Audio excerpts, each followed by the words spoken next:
चलिए आपके पास कोर्ट का ऑर्डर तो आ गया, मस्जिद को तो हाथ मत लगाइए। क्यों? मस्जिद तुम्हारे बाप की है। तुम्हारे अम्मा की जहेज में मस्जिद आई थी जो तुम टीवी चैनल पर बैठ के बोलते हैं।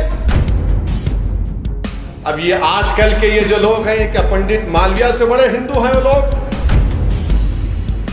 अरे दीवाने उस जमाने में यूज्ड मटेरियल बचा उसको इस्तेमाल करते थे।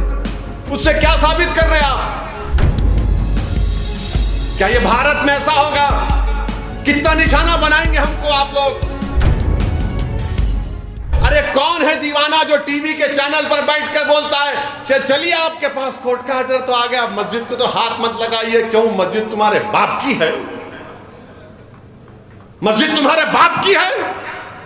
तुम्हारे अम्मा की जहेज में मस्जिद आई थी जो तुम टीवी चैनल पर बैठ के बोलते हैं। दीवाने समझ, अपने ईमान का सौदा करना है कर ले, तुझे जमीन बेचना है बेच ले, मगर मस्जिद का तो सौदा मत कर। ये वैसे लोग हैं। नहीं कहिए कर लो।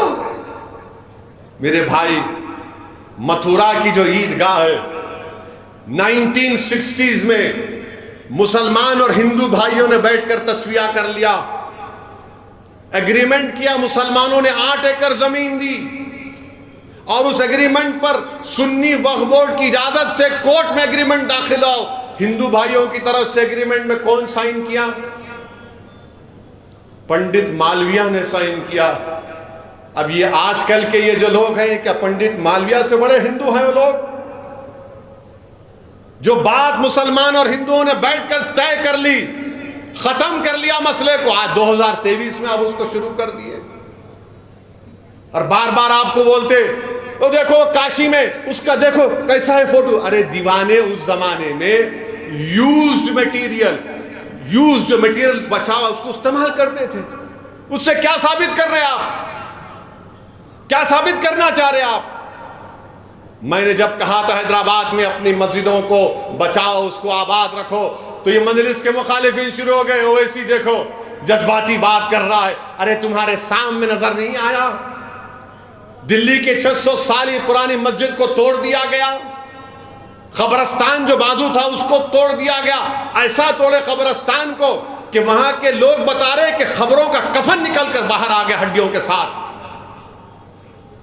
ये हो रहा है। मेरी बात को समझो आप। आपको अपनी ताकत को मजबूत करना पड़ेगा। सुनेरी बाग की मस्जिद पार्लियामेंट से करीब है। जब कभी पार्लियामेंट का सेशन चलता है, जब वहां से प्राइम मिनिस्टर का अगर कॉन्वॉय जाता है या बड़े मिनिस्टर का जाता है, तो उस वक्त मस्जिद में नमाज नहीं होती।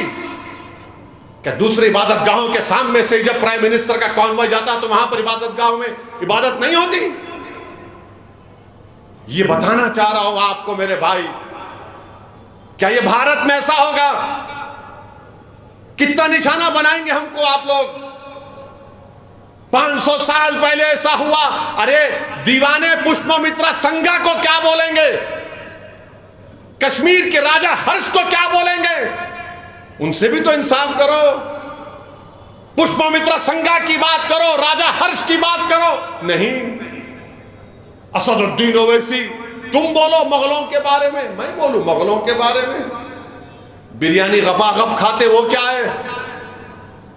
हर चीज में मजहब को जोड़ दो, नफरत फैलाओ मुसलमानों के बारे में। और मजलिस के मुखालिफिन भी इन्हीं के साथ मिले हुए हैं। मजलिस के मुखालिफिन इस एजेंडे को पूरा करना चाहते हैं, चाहे हैदराबाद हो, औरंगाबाद हो या सीमांचल की गयूर सरजमीन। आज बीजेपी के पास दिखाने को कुछ भी नहीं है। बीजेपी के पास दिखाने को कुछ भी नहीं है। बेरोजगारी नौजवानों का मुकद्दर बन गया। उत्तर प्रदेश में 50,000 नौकरी के लिए 50 लाख नौजवान अप्लाई करते हैं। किसी रियासत में एक प्यून की नौकरी, 10 प्यून की नौकरी के लिए 3000 पीएचडी के लोग अप्लाई कर दिए। भारत में सबसे ज्यादा अगर नौजवानों में बेरोजगारी पूरी दुनिया में है तो वतन अजीज भारत में, और उनमें सबसे ज्यादा बेरोजगार हैं तो पढ़े लिखे लोग हैं। अब बताइए भारत के वजीर आजम ने क्या किया, मोदी ने क्या किया? तो बोलेंगे भाइयों बहनों अच्छे दिन आ गए, विकसित भारत हमने कर दिया, भारत का नाम रोशन हो गया पूरी दुनिया में। नरेंद्र मोदी से हम कहना चाहेंगे कि आपने रोजगार नहीं दिया बल्कि बेरोजगार बना दिया नौजवानों को। आप सोचिए थोड़ी देर के लिए कि इजराइल 30,000 फलस्तीनियों को शहीद कर दिया गाजा में। 20 लाख की आबादी में 13 लाख बेघर हो गए लोग। उस 30,000 में 16,000 बच्चे मर गए। पीने का पानी नहीं है, खाने को खाना नहीं है, अस्पताल में दवाएं नहीं है। और ये गाजा के गरीब फलस्तीनी इजराइल में जाकर काम करते थे, क्योंकि इजराइल उन लोगों को काम करने नहीं दे रहा है, गाजा और वेस्ट बैंक के फलस्तीनियों को। तो इजराइल नरेंद्र मोदी से कहता है कि हमको भारत से नौजवान दिलाओ। मोदी जी, ये कौन सा विकसित भारत है कि इजराइल में नौकरी करने के लिए जहां पर जंग चल रही है, भारत का नौजवान अपनी जान को हथेली रखकर जा रहा है। आपने रोजगार दे दिए। हजारों नौजवान भारत के खड़े हुए हैं इजरायली कंपनियों में नौकरी लेने के लिए, इजराइल को जाकर काम करने के लिए। कितना झूठ बीजेपी कहती है कि हमने रोजगार दे दिया। कहां रोजगार दिया आपने? अगर आपने रोजगार दिया होता तो हमारा मोहम्मद सुफियान नारायण पेट का और मोहम्मद अफसान बाजार घाट का क्यों रशिया जाते? वो गुजरात का हमारा बेटा क्यों रशिया जाता जो आज मर गया वहां पर युद्ध जंग में? मेरे भाई, बेरोजगारी बहुत बड़ा मसला है।